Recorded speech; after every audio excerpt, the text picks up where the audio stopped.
चीन ने एक बार फिर से अकड़ दिखानी शुरू की। भारत और चीन के बीच सीमा विवाद पर चीन के तेवर कम होने का नाम नहीं ले रहे।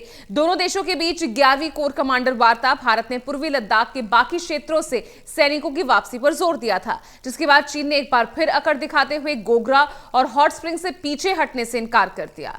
आखिर चीन की इस अकड़ की वजह क्या है, देखिए ये रिपोर्ट।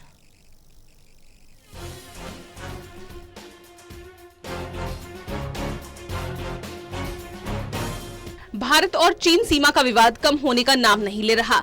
दोनों देशों के बीच पिछले कई महीनों से ये तनाव बरकरार है। इस सीमा विवाद को सुलझाने के लिए दोनों देशों के बीच अब तक 11 दौर की उच्च स्तरीय सैन्य वार्ता हो चुकी है। इस बीच भारत सरकार भी लगातार ये कहती रही कि वो बातचीत के जरिए शांति बहाली का प्रयास कर रही है। इस बीच चीनी सेना ने पूर्वी लद्दाख में गोगरा और हॉट स्प्रिंग से अपने सैनिकों और गाड़ियों को हटाने से इनकार कर दिया। भारत और चीन के बीच सीमा पर तनाव को कम करने की कोशिश के तहत दोनों देशों के बीच सैन्य स्तर की बातचीत का दौर अब भी जारी है। चीन की ओर से ये कठोर रवैया फरवरी में पेंगोंग झील सेक्टर पर दोनों स्तर पर सैनिकों को पीछे हटाने को लेकर बनी सहमति के बाद आया है। सूत्रों के मुताबिक दोनों देशों के बीच 11वीं दौर की हुई वार्ता में चीन की ओर नरमी की जगह कठोरता दिखाई गई। दोनों देशों के बीच सैन्य स्तर की 11वें दौर की बैठक करीब 13 घंटे तक चली थी। आपको बता दें, ये बैठक उस अहम बैठक के बाद आयोजित की गई जिसमें लद्दाख गतिरोध को कम करने के लिहाज से विवादित पेंगोंग झील से सैनिकों के पीछे हटाने को लेकर रजामंदी हुई थी, जो एक दूसरे पर महज 10 मीटर की दूरी पर स्थित पोस्ट पर तैनात थे। ये वार्ता 20 फरवरी को हुई थी। सैटेलाइट इमेज से पता लगा था कि विशालकाय झील के उत्तरी किनारे पर फिंगर्स कॉम्प्लेक्स में चीनी सेना की ओर से पीछे हटने की कार्रवाई हुई है।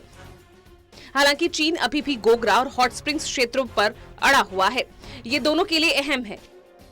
भारत ने इन दोनों पोस्ट में सीमावर्ती सैनिकों और गाड़ियों की एक समान चरणबद्ध तरीके से कमी लाने का प्रस्ताव दिया था, लेकिन चीन की तरफ से इस प्रस्ताव को ठुकरा दिया गया। भारतीय सेना ने शनिवार की बातचीत के बाद जारी बयान में कहा था कि दोनों देशों के बीच विवाद खत्म करने के लिए बातचीत का दौर जारी रखेंगे। टकराव वाले क्षेत्रों में डिसएंगेजमेंट के लिए भारत का मानना है कि 2020 की फॉरवर्ड डिप्लॉयमेंट्स जो एक दूसरे के बेहद नजदीक है वो दूर हो जाए और दोनों सेनाएं वापस अपनी अपनी स्थायी और मान्य चौकियों पर लौट जाए। आपको बता दें कि गोगरा, हॉट स्प्रिंग्स और कोंगकाला क्षेत्र चीन के लिहाज से बेहद अहम है। चीनी सेना के लिए यहाँ बड़ी मात्रा में रसद की सुविधा है जो उनके सैनिकों के लिए है। मोटर चालित पैदल सेना प्रभाग, एक तोपखाने ब्रिगेड और वायु रक्षा इकाई के तत्व भी इस क्षेत्र में तैनात रहते हैं। वहीं भारत ने पूर्वी लद्दाख क्षेत्र में सैन्य तैनाती को मजबूत किया है। कोशिश है कि चीन की सेना ने पिछले साल 2020 में जिस तरह से एक तरफा LAC की स्थिति को बदलने का प्रयास किया था वो दोबारा न कर पाए। वहीं 11वीं कोर कमांडर वार्ता में चीन के इनकार के बाद फिर वही सवाल खड़ा होता है कि गोगरा पोस्ट, हॉट स्प्रिंग क्षेत्र से चीन की सेना कब पीछे हटकर LAC पर जाएगी। फिलहाल चीन ने गोगरा और हॉट स्प्रिंग से पीछे हटने से इनकार कर दिया है। वहीं चीन के इनकार से दोनों देशों के बीच ये विवाद जल्द सुलझता नजर नहीं आ रहा।